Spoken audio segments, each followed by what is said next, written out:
రాష్ట్రంలోని అన్ని ప్రభుత్వ విభాగాల్లో తమ కాపు ఉద్యోగులకు కూటమి ప్రభుత్వం తీవ్ర అన్యాయం చేస్తుందని, నోటీసులు ఇవ్వకుండా బదిలీలు చేస్తున్నారని కాపు సేన రాష్ట్ర అధ్యక్షులు బండారు నారాయణమూర్తి ఆవేదన వ్యక్తం చేశారు. రాష్ట్రంలో కాపుల సమస్యలు, కాపులకు జరుగుతున్న అన్యాయం గురించి బుధవారం ద్వారకానగర్ పౌర గ్రంథాలయంలో ఏర్పాటు చేసిన మీడియా సమావేశంలో ఆయన మాట్లాడుతూ, విశాఖ సిటీలో ఏసీపీ పోస్టుకు తమ కాపు కమ్యూనిటీ అధికారికి పోస్టింగ్ ఇచ్చి ఒక్క రోజులో బదిలీ చేసిన విషయాన్ని గుర్తు చేశారు. జీవో విడుదలైన ఒక్క నెలలో ఏ విధంగా క్యాన్సిల్ చేస్తారని ప్రశ్నించారు.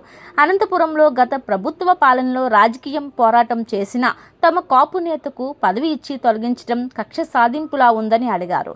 ఇవన్నీ పవన్ కళ్యాణ్కు తెలిసే జరుగుతున్నాయా అని ప్రశ్నించారు. అందరికీ నమస్కారం. నా పేరు బండారు నారాయణమూర్తి. స్టేట్ కాపు నాడు అండ్ కాపు సేన రాష్ట్ర అధ్యక్షుడిని. ఈరోజు మన పత్రికా సోదరుల సమక్షంలో మా జాతికి జరుగుతున్న అన్యాయం గురించి ప్రభుత్వంలో ఉన్న పెద్దలు శ్రీ గౌరవ ముఖ్యమంత్రులు వర్యులు చంద్రబాబు నాయుడు గారికి, అలాగే మా కులదైవంగా భావిస్తున్న డిప్యూటీ సీఎం శ్రీ పవన్ కళ్యాణ్ గారికి, అలాగే ప్రభుత్వంలో కీలకంగా వ్యవహరిస్తూ రాష్ట్రం అభివృద్ధి పదంగా నడిపించడానికి తన వంతు కృషి చేస్తున్న మంత్రివర్యులు శ్రీ నారా లోకేష్ గారికి, ముఖ్యంగా మన రాష్ట్ర హోంమంత్రి శ్రీ వంగలపూడి అనిత గారికి, అలాగే రాష్ట్ర అధ్యక్షుడు శ్రీ పల్లా శ్రీనివాసరావు గారికి, అందరికీ మీ అందరి సమక్షంలో మా యొక్క ఆవేదనని, మా యొక్క బాధని మీతో మీ ద్వారా వాళ్ళకి తెలియజేయడానికి మీ ముందుకు వచ్చి ఈరోజు మాట్లాడడం జరుగుతుంది.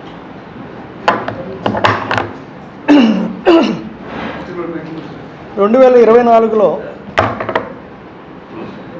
శ్రీ మన ప్రస్తుత డిప్యూటీ సీఎం పవన్ కళ్యాణ్ గారు పిలుపు మేరకు పెద్దన్న పాత్ర పోషిస్తూ రాష్ట్రంలోనే ఎప్పుడు కని విని ఎరుగని రీతిలో ప్రతి నియోజకవర్గంలో మా కమ్యూనిటీ కాపు, తెలగ, బలిజ, ఒంటరి ఉన్న ప్రతి నియోజకవర్గంలో కూడా అత్యధిక మెజారిటీతో రాష్ట్ర ప్రభుత్వం, కూటమి ప్రభుత్వం ఏర్పడడానికి ముఖ్య భూమిక వహించాం. అది 100% అది క్లియర్. అది ఎప్పుడు మునిపెన్నడు 2008లో చిరంజీవి గారు పార్టీ పెట్టినప్పుడు కూడా రానంత ప్రభంజనం పవన్ కళ్యాణ్ గారి మీద ప్రతిపక్షం అప్పటి ఉన్న పక్ష నాయకులు చేస్తున్న విమర్శల్ని మేము తట్టుకోలేక దాన్ని డైరెక్ట్గా మమ్మల్ని అంటున్నట్టుగా ఫీల్ అయ్యి అందరం ఏకతాటిపై వచ్చి 95% కమ్యూనిటీ అంతా కూడా వన్ సైడెడ్గా నిలిచి రాష్ట్ర ప్రభుత్వానికి, ఈరోజు కూటమి ప్రభుత్వానికి ఏర్పడడానికి ముఖ్య భూమిక వహించాం. మా దురదృష్టవశాత్తు ఈ మధ్యకాలంలో ఉత్తరాంధ్రలో చూసుకుంటే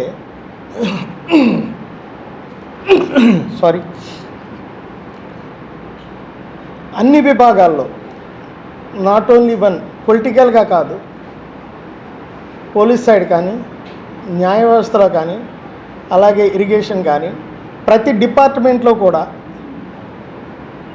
మా యొక్క కమ్యూనిటీ లీడర్స్, ఉద్యోగస్తుల్ని చాలా అన్యాయంగా వితౌట్ నోటీస్ అందరినీ కూడా ట్రాన్స్ఫర్స్ చేయడం, ఎవరిని కూడా ఇక్కడి నుంచి అక్కడికి, అక్కడి నుంచి ఇక్కడికి గత 2 months బ్యాక్ ఒక డిఎస్పీ క్యాడర్ వ్యక్తిని ఇక్కడ పోస్టింగ్ చేశారు. పోస్టింగ్ చేసింది గవర్నమెంటే. మరి ఇక్కడ ఉన్న పెద్దలు ఎవరు వల్ల తెలీదు, ఏం జరిగిందో తెలీదు. వితిన్ 1 డేలో మళ్ళీ అదే పోస్టింగ్ క్యాన్సిల్ చేశారు. అలాగే ఈ మధ్యకాలంలో కూడా ఉన్న 1, 2, 3 ఆఫీసర్స్ని కూడా ఇమీడియట్గా ట్రాన్స్ఫర్ చేశారు. అది పోలీసు విశాఖలో జరుగుతున్నది. న్యాయ వ్యవస్థలో ఈ ఏదైతే జనసేనకి సంబంధించిన రేషియో ఉందో ఆ రేషియో ప్రకారంగా రాష్ట్ర ప్రభుత్వం కొన్ని ఏపీపీ పోస్టులని వాళ్ళకి కేటాయించింది. తద్వారా వచ్చిన వాటిలో జీవో ఇచ్చి కూడా జీవో విడుదలయ్యి 1 మంత్ అయిన తర్వాత మళ్ళీ ఆ జీవోని వితౌట్ కన్సర్న్ ఎందుకు క్యాన్సిల్ చేశారో కూడా తెలియకుండా క్యాన్సిల్ చేసి ఆ యొక్క వ్యక్తిని ఇప్పుడు మనకి చూపు లేకపోతే పర్వాలేదు, చూపు తెప్పించి మళ్ళీ అదే చూపుని వితిన్ సెకండ్స్లో తీసేస్తే ఆ వ్యక్తి బాధపడే బాధ ఎంత దైనికంగా ఉంటుందో అందరూ అర్థం చేసుకోవాలి. అది విశాఖపట్నం మహిళా కోర్టులో జరిగింది. అదేవిధంగా అనంతపురంలో కూడా రాజకీయ పోరాటం చేస్తున్నాడు అనే ఉద్దేశంతో గత ప్రభుత్వంలో రాజకీయ పోరాటం చేసినందుకు కానీ పెట్టిన కేసుల నిమిత్తం ఆ వ్యక్తిని మన ప్రభుత్వంలో కూడా ఏపీపీ పోస్టుని మన జనసేన నుంచి ప్రతిపాదించినా కూడా ఇచ్చి మళ్ళీ లాగేసుకున్నారు. అలాగే ఇంకొక శ్రీనివాస్ అనే వ్యక్తిది కూడా అదే విధంగా చేశారు. అంటే ఇది కక్ష సాధింప లేకపోతే ఇదంతా కూడా పవన్ కళ్యాణ్ గారికి తెలిసినా కూడా ఆయన ఊరుకుంటున్నారా, లేకపోతే తెలియకుండానే ఇవన్నీ జరుగుతున్నాయా అని తెలియడం లేదు. మేము వెళ్ళి విన్నవించుకోవడానికి మాకు అపాయింట్మెంట్స్ దొరకడం లేదు. ఇదే వ్యక్తులు అందరూ కూడా 2024 ఎలక్షన్స్ ముందు మా కమ్యూనిటీ పరంగా మా అందరి దగ్గరికి వచ్చి రిక్వెస్ట్ చేసుకోవడం జరిగింది. మేమందరం కూడా చాలా సంతోషంగా ఎప్పటికైనా మనం కూడా ఒక రాజ్యాధికారం దిశగా పయనిస్తున్నాం, చాలా బాగుంది అని ఒక్క ఏకతాటిపై వచ్చి కష్టపడి మేము చేస్తే ఈరోజు అనిపించవచ్చు మీ ఇండివిజువల్గా మీకుండే ప్రతిభతో మీరు వచ్చారని. కాదంటం లేదు. పవన్ కళ్యాణ్ గారికి ఇమేజ్ ఉంది, is the very good leader and very good actor. అది కాకుండా చరిష్మా ఉన్న నాయకుడు. కానీ ఎంత బంగారు పళ్ళానికైనా గోడ తప్పనేది అవసరం. అలాగా ఆయన ఓన్ చేసుకున్నారో లేదో మా కమ్యూనిటీని, కానీ మేము మాత్రం మా కమ్యూనిటీ అని చెప్పి ఆయన సపోర్ట్ చేస్తున్న చంద్రబాబు నాయుడు గారికి మీ కూటమి ప్రభుత్వానికి పూర్తిగా మేము మద్దతు ఇచ్చాం.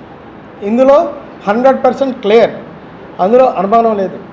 నేను మీ అందరి సమక్షంలో వేడుకునేది ఒకటే, అయ్యా మీరందరూ పెద్దలు, మీ వరకు వచ్చిందో లేదో తెలియదు, కానీ మా కమ్యూనిటీ పీపుల్, మేము కాపు బలిజ తెలగ ఒంటరి మేమందరం కూడా చాలా మా ఆఫీసర్స్ కానీ మా ఉద్యోగస్తులు కానీ అలాగే మా పొలిటికల్గా తిరుగుతున్న ఎంతో కాలంగా ఇదే జనసేన అని చెప్పి రాత్రి పగళ్ళు తిరిగి అనుకోకుండా కూటమి దీంట్లో వేరే వాళ్ళకి టికెట్ ఇచ్చినా కూడా ఈ రోజుకి ప్రతిరోజు ఆ పార్టీ సిద్ధాంతాలని, పార్టీని గెలిపించడానికి, పార్టీ సిద్ధాంతాలని ప్రజల్లోకి తీసుకెళ్ళడానికి మా వాళ్ళు అందరూ శ్రాయశక్తిలో పనిచేస్తున్నారు.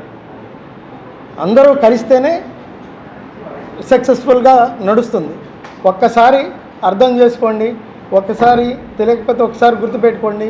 చేతులు కాలేక ఆకులు పట్టుకున్న ఉపయోగం ఉండదు. ప్రతిపక్షం కూడా అలా వెయిట్ చేస్తుంది, ఏ రోజు ఇదే కమ్యూనిటీ వస్తుందా మాతోనే అనే థాట్తో ఉన్నారు. కానీ మేము ఎప్పటికీ మిమ్మల్ని నమ్ముకున్నాం కాబట్టి మీ ద్వారా మాకు సంబంధించిన మా కుటుంబ సభ్యులందరికీ న్యాయం జరుగుతుందని మేము డైరెక్ట్గా మీకు అనిపించవచ్చు, ఇదే విషయాన్ని మీరు లెటర్ రూపేనా మాకు చెప్పచ్చు కదా అని ఎన్నో రకాలుగా ట్రై చేసినా కూడా మీ అపాయింట్మెంట్ దొరకకపోవడం వల్లే పాత్రికేయులు మీకు మాకు వారధిగా ఉంటారు కదా ప్రజలకి నాయకులకి అనే ఉద్దేశంతో మీ అందరి సమక్షంలో తెలియజేస్తున్నాను. నమస్కారం. పూర్తి గారు వీళ్ళంతా లీడ్ చేస్తున్నారు. నేను ఒక్క క్లుప్తంగా ఒకే మాట చెప్పదలుచున్నాను. ఏ ప్రభుత్వము అధికారం రావాలన్న రాష్ట్రంలో కానీ కమ్మన్ స్టేట్లో కానీ కాపుల యొక్క బలంతోనే అధికారంలోకి వచ్చింది. రాజశేఖర రెడ్డి గారు కాపులకి చాలా ప్రాముఖ్యత ఇచ్చాడు. తర్వాత కాలంలో కాపులకు ప్రాముఖ్యత తగ్గింది. పవన్ కళ్యాణ్ గారు వచ్చిన తర్వాత కాపులకి సరైన ప్రాముఖ్యత వస్తుంది.